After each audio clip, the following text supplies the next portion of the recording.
This is Frankie Gomez with the Gomez Home Group at eXp Realty, and in this video we're going to be talking about the 5 things you should know before moving to Spring Hill, Florida. As always, you can find my contact information in the description below, but let's jump right in. One thing I want to talk about is the location of Spring Hill. If you watch any of my other videos, you already know that it's about 40 to 50 minutes from Tampa and about an hour from the beaches. But I want to get a little bit more local and talk about the relationship between Weeki Wachee and Brooksville.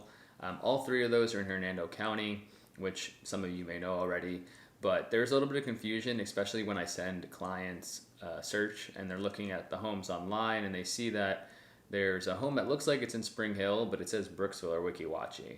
That's because all 3 of those actually kind of conjoin together when you get to the northwestern side of Spring Hill or Hernando County. There's kind of a blend between Weeki Wachee, which is technically on the west side of 19, State Road 19, and then also when you go north of State Road 50 or Cortez Boulevard, you'll find Brooksville and Weeki Wachee is kind of blended in there too.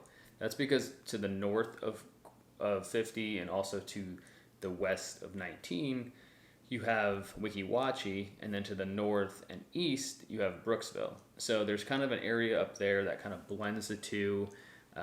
Sometimes the county will say this is Brooksville. Sometimes the county or the online or public information will say Spring Hill or Weeki Wachee. It's just kind of a weird area. So I always go by the county. We write our contracts by the county as well. But if there's any confusion there, I could definitely clear it up. But just thought that'd be valuable to you guys because I get the question a lot and there seems to be a little bit of confusion around it. All right, so bringing up location makes me think about the location of the beaches. So we're going to talk about that a little bit. I do have a video on the beaches in Spring Hill, and I've talked multiple times about the location of other beaches and how they're an hour away, such as Clearwater, Madeira Beach, Treasure Island, all those major beaches that you hear of when you think of Florida. Those are about an hour away, and we do have other, beaches, you can call them. One is a man-made lagoon called Sunwest, the other being Weeki Wachee. We have Pine Island, and yeah, so there is options that are close by, and I have a video on that I'll put in the description called The Beaches of Spring Hill, so you can check that out if you'd like. But I just wanted to touch on that a little bit. I think that's important information and something that people expect when they move to Spring Hill. But we also have Hernando Beach, which I've talked about in other videos as well. Hernando Beach is kind of like the boating community of Hernando County. It's to the west on the Gulf of Mexico. You'll find a lot of marinas over there, restaurants and some bars as well. But yeah, that's the beaches of Spring Hill. Again, you can find the video in the description below. I'll also tag it up here at some point in this segment. I also wanted to mention that Homosassa and Crystal River are also about 40 minutes north. So you have options when it comes to, getting out on the water. You can hit Hernando Beach, you can head down south to the beaches, or you can go even more north and hit some of the other rivers and streams and, kayak and do all that stuff. Another common question I get is about the HOA fees in Spring Hill. It's great. HOA fees are low in Spring Hill, and that's what most people say. They kind of ask, why are they so low? Well, what you're not considering is the CDD fees, which are Community Development District fees. CDD fees are more common in those master plan communities or those communities with a lot of amenities and, pools, clubhouses, sports courts, all that stuff. When you're paying for a CDD, you're pretty much paying for 2 things. The first one being the infrastructure and the development of the community. It's pretty much you're paying off the debt that the community incurred to build all these amenities and the common grounds, the houses. The second thing is the maintenance and the kind of operations of the CDD or of those common grounds. So you're paying for those 2 things when it comes to CDD fees. It actually will come out of your taxes. So if you have a mortgage, you'll pay it in your monthly payment, and if you own the house outright, then you'll just pay it with your tax bill at the end of the year.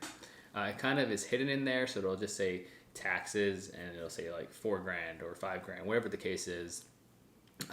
When in reality, it could be about $3,500 and then $1,500 in CDD fees. So if you have any questions about that, I could definitely check the tax records and give you the breakdown of the difference. But it is required for sellers to disclose a CDD using a CDD addendum when they're selling their house, and it's something that I'm very familiar with in the area, so I could definitely break it down and tell you if this community has a CDD. For example, Sterling Hills, which is a community I did a video on a couple months back, they have a CDD. It ranges from $1,000 to $1,900 per year, and again, it'll go into your taxes. So yeah, some of you may be asking, do all communities have CDD fees? And the answer is no. Again, feel free to reach out to me if you have any questions about any communities. I can let you know if they do. But I would say if you see a community with an extravagant amount of amenities or a newer community with a lot of amenities, it's safe to assume that there will be a CDD fee. It can range from $500 a year to $3,000 a year. So just check in with me and I'll let you know and I'll look it up for you. HOA and CDD fees are one of the first things I check when a client sends me a property because no one likes surprise fees. Moving on to number 4, which is sinkholes. Yes, Spring Hill and Florida in general has sinkholes. It's just something that you have to live with when you move to Spring Hill or Florida in general. But there's a little bit of misinformation out there about how serious or what actually went on when this big sinkhole fiasco came about. So pretty much how it went down is, people started discovering like symptoms of sinkholes in their properties, whether it be cracking, around walls or in foundation or tiles popping up or cracking around doorways. Whatever the case is, they ended up having somebody come out, a sinkhole company or an engineer come out and pretty much test the soil and take a look to see if there was sinkhole activity on the property or if their home was at risk of having a sinkhole. So this would happen. They would file an insurance claim with them if they did feel the need to, and the insurance company would pay out money to repair the sinkhole. What homeowners were doing though was either not fixing the sinkhole at all, taking the money and renovating their home, adding a pool, doing all this crazy stuff, or some people would get it fixed and still have leftover money and use it to do renovations anyways. So the insurance companies soon caught on to this.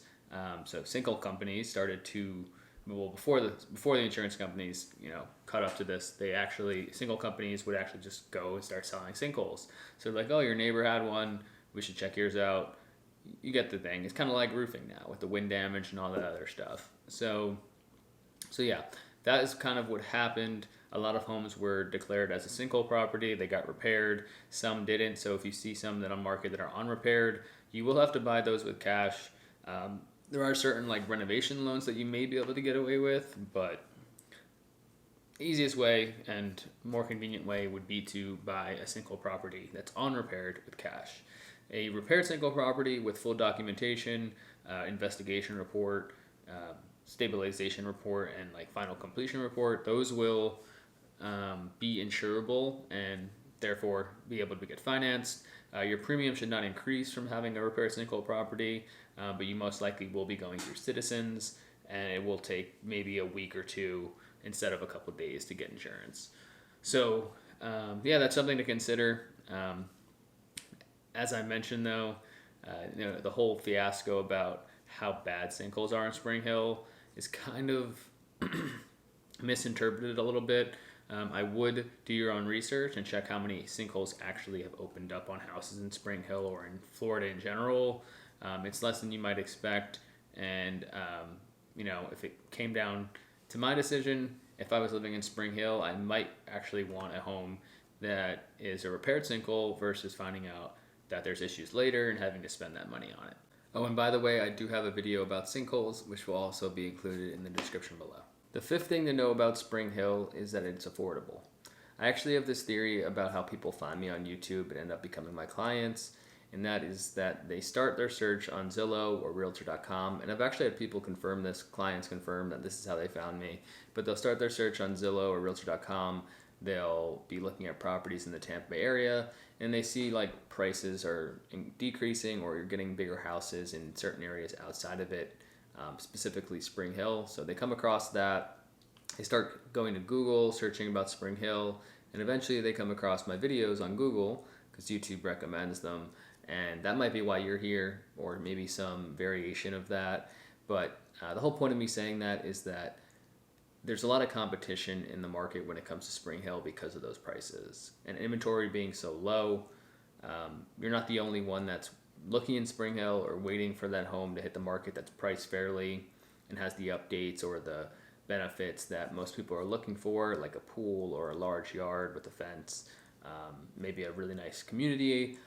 So when that home does hit the market, the benefit is that it's going to be affordable still, but there's going to be some competition on it. So you need to act urgently, you need to act quickly. If you love the home, you need to make a decision quickly and put your best foot forward in order to secure that home. This isn't saying that we're in the same time period we were last year in 2021 or 2022, where you had to overbid and offer these crazy clauses like appraisal guarantees or no inspection period. But there is competition when the right home hits the market. So it's just something to be aware of and to be ready for when you do find the one. That wraps up this video about the 5 things to know before moving to Spring Hill. If you have any questions about this content or moving to the area in general, feel free to reach out to me in the description below. I'd be happy to help and answer any questions.